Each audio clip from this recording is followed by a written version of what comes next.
Hello everyone, it's Mr. Rinaldi again. I just want to talk to you real quick about assignment 4B. So let's quickly go over the, I guess what we would call the project requirements.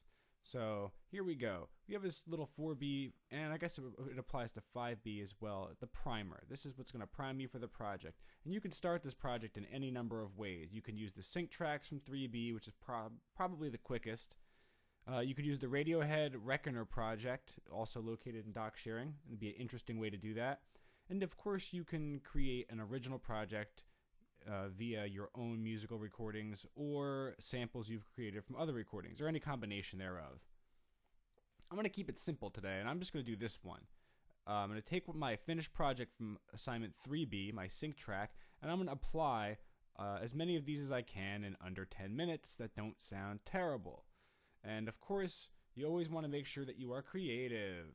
Being creative is a good thing. Being creative is really going to get you a better grade. Even if you tried something and it wasn't 100% successful, that's cool with me. I like it when you guys try, and sometimes you guys really surprise me and make amazing projects, things that I could never even think of.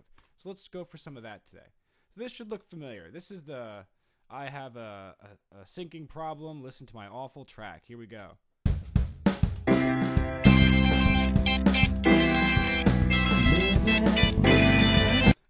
I don't even want to hear that. That's just, it hurts my ears to hear that. So this is the project where we used our syncing tool up here to move these tracks around. Remember this? Alright, well, how did we get from that to this? That to this. So this is the project, a finished 3B. Let's check that out real quick. I'm going to jump back to the start.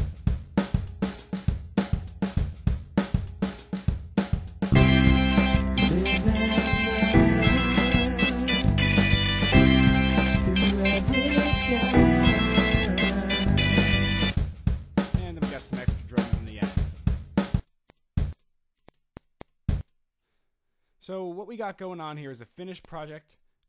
It sounds pretty good, but we want to do a little more production to it. So one of the things on there was add an effect. So I know a classic guitar effect that everyone should always add to every guitar ever. I'm just kidding, don't do that.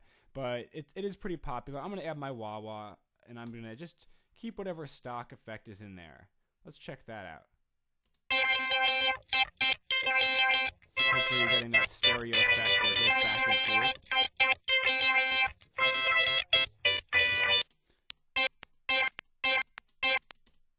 So that's pretty good. I'm having a little problem here with my audio bugging out, but that's okay.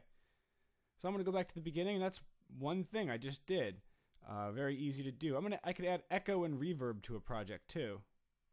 So how about this one down here? Live and learn.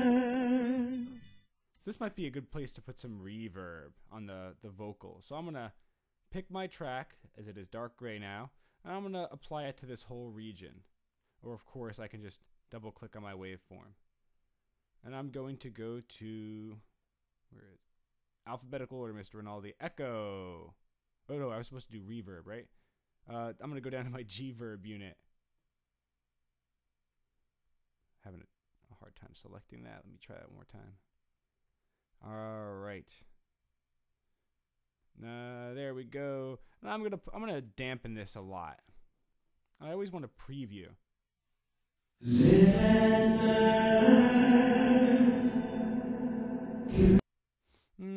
Dampen it even more. I'm also going to decrease the room size. I'm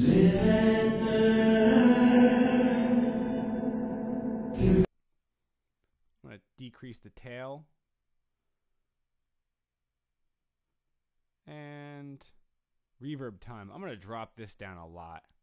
That's a lot of seconds to have reverb. I just want a subtle reverb. Maybe I'll put it a little higher.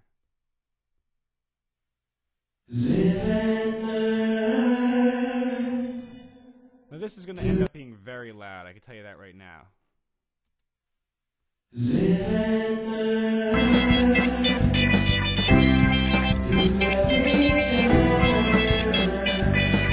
Now typically you would want to keep a reverb semi-consistent across all your tracks, but for this project you are only required to do one, so that'll be the one. How about echo? We need to do an echo, right? I think that's a good spot to do an echo right there. So I'm going to select this whole track. Again, the track is selected, the waveform is selected. Go up to Effect, Echo. We'll decrease the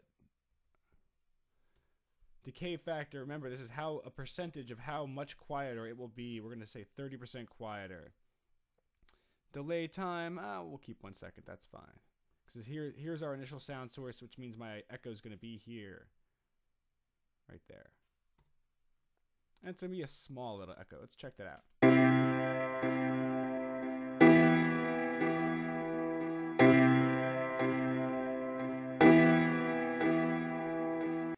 I like that. All right, so let's check this out. Back to the start.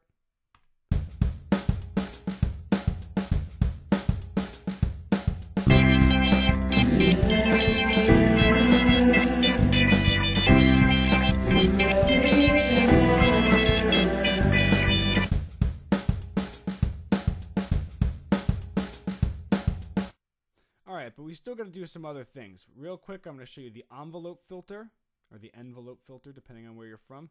I want to make sure I have only one track selected, and I'm going to go to this tool right here and click on it. This allows me to essentially decrease the volume, and I could change it over time. I'm going to open up the envelope as we get towards the end of that. So let's give that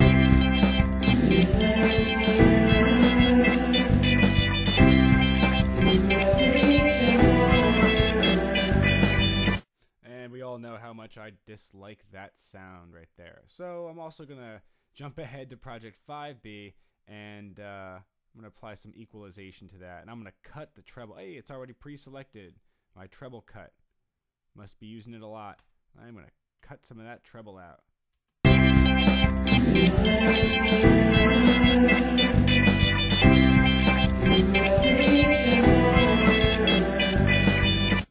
Alright, of course I want to make sure I unselect that tool as I can go ahead and really mess up my project if I don't decide to change that. Let's see, what other things did we not do?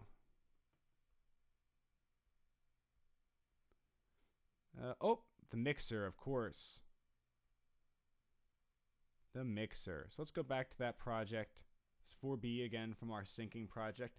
So to get to our mixer, we want to go to View and then Mixer Board.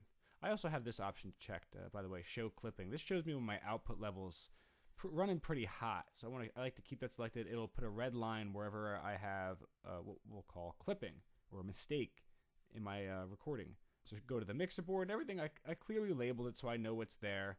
Just make this a little bigger. So I want to shift the gain, which is essentially going to shift the volume of that instrument. And what better one to lessen than that one that I don't like? I'm also going to back away on the vocal part. So that's the last one, the speed track. It just after we added some effects to that, it really came through the mix. I'm going to keep the drums and bass right there, but I also have to change the panning, the left and right. One great way to do that, I'll show you this little trick. So I have my vocal track, correct?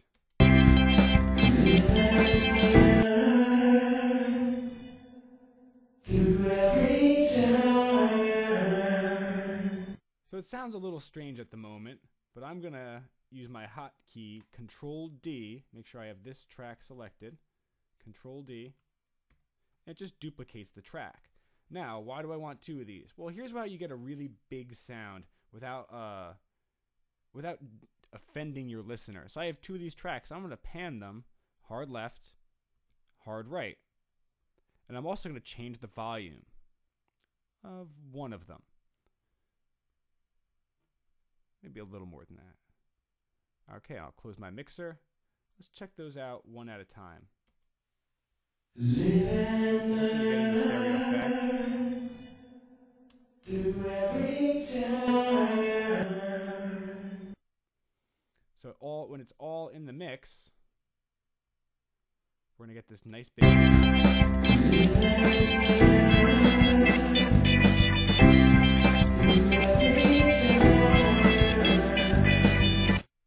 And that's pretty much all we have to do. The only other thing we have to do is edit our metadata.